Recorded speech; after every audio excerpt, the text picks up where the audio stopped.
याद रखना, मां जैसी ममता किसी के अंदर नहीं होती, इसलिए मां को ममता की मूर्ति कहा जाता है। मां की कोई क्षमता नहीं, मां की ममता की कोई समता नहीं होती। मां आखिर मां होती है भैया, आखिर मां होती है। इसलिए हम निवेदन करेंगे, आज की कथा में जितनी बहनें बैठी हैं, मेरे भैया जितने बैठे हैं, भैया बेटा आप दुनिया को दुखी कर देना, पर स्वप्न में भी अपने मां और बाप को दुखी मत करना।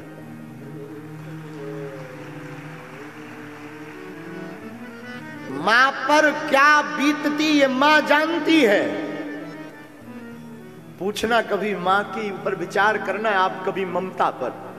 खुद गीले में सो जाएगी पर बच्चों को सूखे में सुलाएगी, खुद भूखी रह जाएगी लेकिन अपनी बेटी को, अपने बेटा को बढ़िया भोजन कराएगी। मां आखिर मां होती। बड़े भाग्य वाले होते हैं जिनकी मां होती।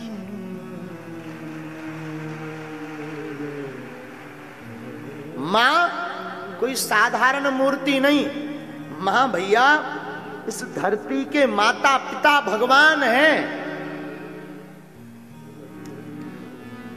मां का लाड़ किसी को नहीं मिल सकता, जिसको मिलता है ना उससे पूछो मां क्या होती है। इसलिए मेरे पागलों, मेरी व्यासपीठ से प्रार्थना है, तुम सबको दुखी करना, कथा में आना या मत आना, पर कथा में एक बात आज लेकर जाना, अपनी मां और अपने बाप को मत सताना। सबसे बड़ी पूजा यही है, सबसे बड़ी कथा यही है। बेटा गाली बक दे, ऊट पटांग बोल दे, बेटी गाली बक दे, गलत चल दे, पिता नाराज हो जाएगा, पिता बात नहीं करेगा, लेकिन मां चुपके से भोजन दे देगी। ले तू खा, तू चिंता मत कर, हम तेरे पिता को समझाएंगे, तू भोजन कर। मां कोई साधारण नहीं, मां इस धरती की ईश्वर है। और हम लोग इतने मूर्खता कर देते, कई बार अनेक बेटा और बेटी इतनी मूर्खता कर देते कि उसी मां का हृदय दुखा देते। क्या बीतती है मां पर, ये मां जानती है। 2 मिनट के लिए बेटा या बेटी लेट हो जाए, मां पहाड़ उठा लेती सिर पर, परेशान हो जाती, पूरे घर को आगे कर देती। हमें याद है, हम एक वाकया बहुत बार बोले हैं। किसी शहर में हमारी कथा थी, तो वहां पर हम एक वृद्धाश्रम मिलने गए। एक दिन वृद्धाश्रम गए ना, तो वहां बूढ़ी माँ और बूढ़े पिता रहते थे वृद्धाश्रम में। तो जैसे ही हम वहां पहुंचे, सब सामान लेकर पहुंचे, पार्ले जी, बिस्किट, फल तो लेकर पहुंचे ना, तो वहां पर ना पूरी माताएं आ गई। अरे महाराज जी आ गए, महाराज जी आ गए, सब एकदम गले मिले। काऊ ने फल लिया, काऊ ने पार्ले जी, बड़े प्रेम से हम सबको मिले। लेकिन हमारी नजर बार बार खिड़की की तरफ जाए। वहां पर एक बूढ़ी माँ, बूढ़े पिताजी खिड़की से बार बार बाहर की तरफ झांक रहे थे। हम चौंक गए। हमारे आने का उन्हें कोई मतलब भी नहीं, उन्होंने देखा तो है एक बार हमारी तरफ, लेकिन उन्हें कोई मतलब नहीं कि हम क्या कर रहे, क्या बांट रहे, पैसा बांट रहे, क्या बांट रहे, कोई मतलब नहीं। हम चौंक गए। बहुत देर जब हो गई ना, तो हमने 2-3 जो माताएं थी उनसे पूछा, माँ ये दोनों लोग, ये दादाजी और माताजी वहां खिड़की में क्या झांक रहे हैं, और ये तब से आ क्यों नहीं रहे, बैठ क्यों नहीं रहे? बोले महाराज वो अभी नहीं बैठेंगे, अभी नहीं आएंगे। हम चौंक गए। हमने कहा क्यों माँ? तो एक बूढ़ी माँ बोली, महाराज दरअसल जिस खिड़की से झांक रहे ना, उस खिड़की से उन्हें अपने बेटे का मकान दिखाई देता है।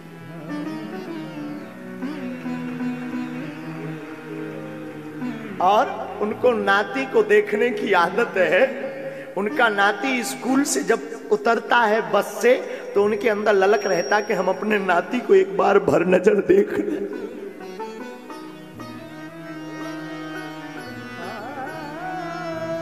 हमारा हृदय पसीज गया। हृदय पसीज गया भैया। हमारी प्रार्थना है तुम हमको मानना या ना मानना, आज से ही तुम हमको अनफॉलो करना शुरू कर देना, आज से ही तुम कथा में आना बंद कर देना, लेकिन तुम्हें सौगंध है भूल कर भी अपने माँ बाप की अवहेलना मत करना प्यारे।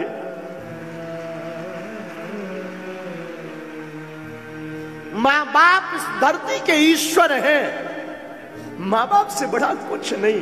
तुम अगर सोचो कि माँ बाप की अवहेलना करके, माँ बाप के ऊपर चिल्लाकर, माँ बाप के ऊपर उल्टा बोलकर ईश्वर को प्रसन्न कर लोगे तो ये तुम्हारी भूल है। ईश्वर कदापि प्रसन्न नहीं हो सकता। ईश्वर को प्रसन्न करना है तो पहले माँ बाप को खुश करो मेरे पागलो। माँ आखिर माँ होती। हमारी जिंदगी का खुद का बाकी है, हमने अपनी जिंदगी में जो भी पाया ना अपनी माँ से पाया है, दिल खोल कर कहते हैं। हाँ, आपको सुनकर आश्चर्य लगेगा, हमारी जिंदगी में जो चेहरे पर मुस्कुराहट है ये हमारी माँ की देन है। हमारी माँ कहती थी बेटा जब भी तू बाहर निकला कर मुस्कुरा कर निकला कर, ताकि लोग ये ना समझे कि तू गरीब का बेटा है। बादशाहों जैसी आदत हमारी माँ ने हमारे चेहरे पर डाली है, हमारे विचारों में डाली है, इसलिए हमेशा हम फक्कड़ भी रहते हैं। लोगों को लगता है कि महाराज जी के पास बहुत संपत्ति है, महाराज जी का बहुत नाम है, लाखों लोग हैं। आज भी हमारे बार कई बार ऐसे कार्यक्रम, एक तो आए दिन कार्यक्रम होते धाम पर, आए दिन भंडारा चल रहा, कहीं कन्या विवाह, कभी कुछ, कई बार लोन लेना पड़ता, लेकिन हमारी माँ ने हमें ये सिखाया बेटा जब भी बाहर निकलना मुस्कुरा कर निकलना, ताकि तुझसे अमीर आदमी कोई दुनिया में है ही नहीं।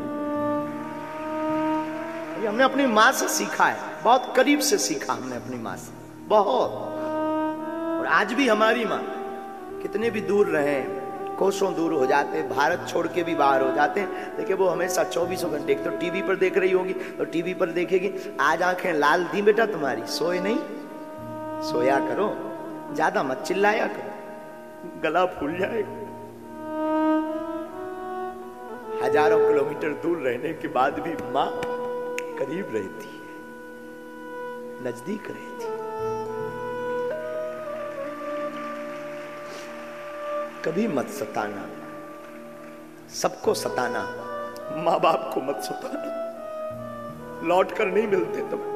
भाई तो तुम्हारे संसार में मिल जाएगा, और रिश्ते खरीद में मिल जाएंगे, पैसों से मिल जाएंगे, नाम और पद होने पर लाखों रिश्ते बन जाएंगे, माँ बाप नहीं बनेंगे।